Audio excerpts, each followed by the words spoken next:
This is Olili Military Training School in Katakwi district under the Uganda People's Defense Forces. Young men and women are seen struggling to anchor the makeshift roof on a mud and water structure. The structures are only part of the accommodation quarters, popularly known as Mama Ingia Pole, or Manyatas, which are grass-thatched huts that house first-time trainees who sign up for National Guard duty. Young men are part of the recruits mobilized by the Uganda People's Defense Forces National Recruitment Team, who are undergoing a basic military training course for the local defense personnel.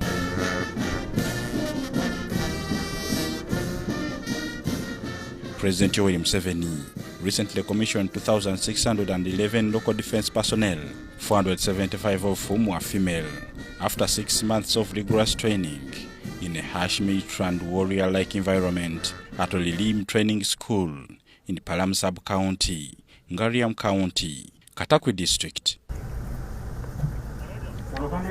Olili is only one of such training facilities that have been established with support of the community, which donated land and sell food to the schools to enhance peace and security in the country and region, the first being Labwondong Training School in Agago District, where over 2,610 local defense personnel graduated from recently.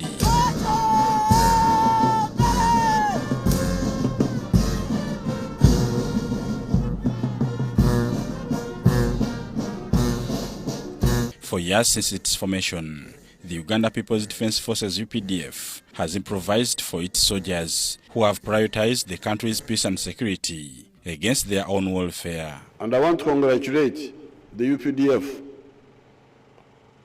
for listening to our strategy of how a young country can defend itself using little resources. These people should take the picture, you, the media, should take the picture of the camp. See that our soldiers are staying in grass huts. Even those Katakwists, the leaders who are coming from Katakwi, they should learn from the army how to live simply and serve the people.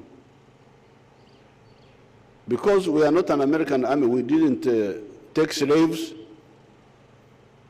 to get money from other people and build our countries. We were under kings who are not very clever, who are not seeing far. Then we were taken over by the colonialists. Then the new colonialists. We are now beginning.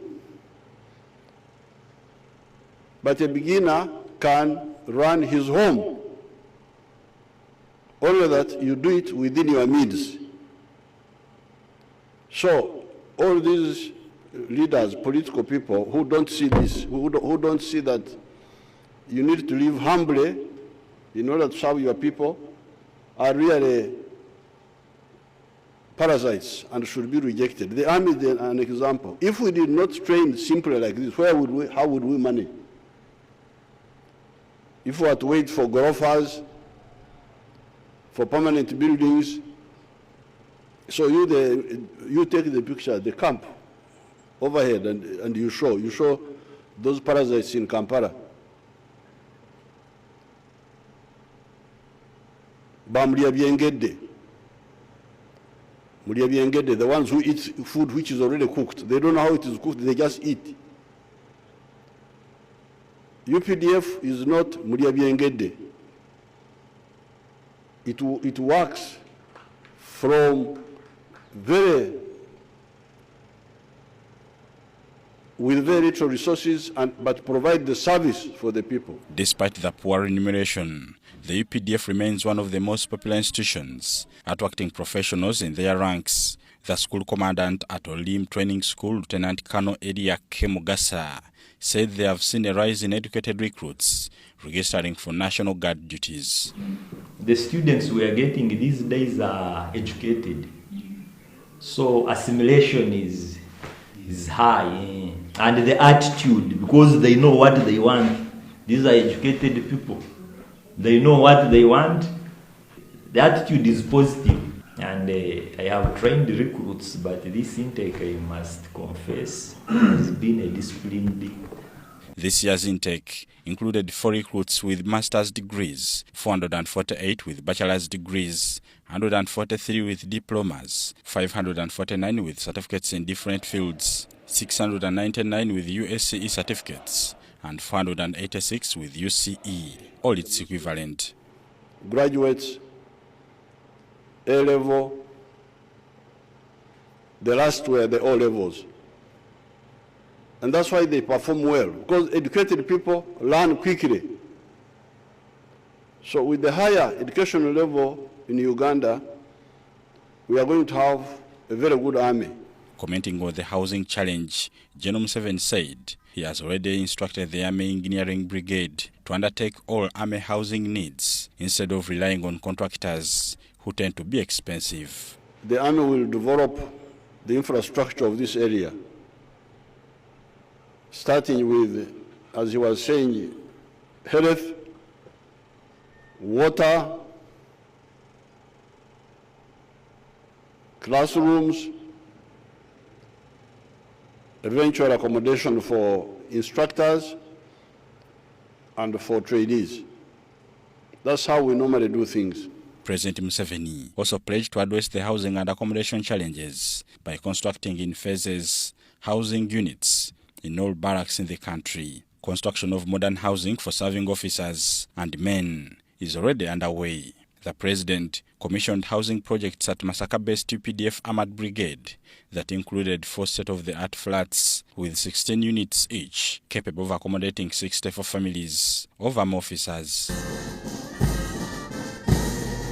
The president emphasized that while the UPDF starts from a humble beginning of sleeping in grass-thatched houses, it is gradually upgrading to permanent structures, but still serves Ugandans and the region. Rabondong Training School is particularly keen in maintaining peace and security in the northeastern region, which is constantly affected by the armed Karamajong cattle raiders. The future is very bright for Uganda, because with the good army, with the private sector, with the infrastructure, with an educated population, nothing can stop us from moving forward. The Chief of Defense Forces, General Wilson Mbasumbadi, said their aim is to build the UPDF into a formidable force to maintain peace and security in the country and the region to ensure its economic transformation goals. Your Excellencies, this is in line with your guidance on cost-effectively scaling up the existing formidable national security infrastructure that can deal with any security threats by consolidating peacetime capacity.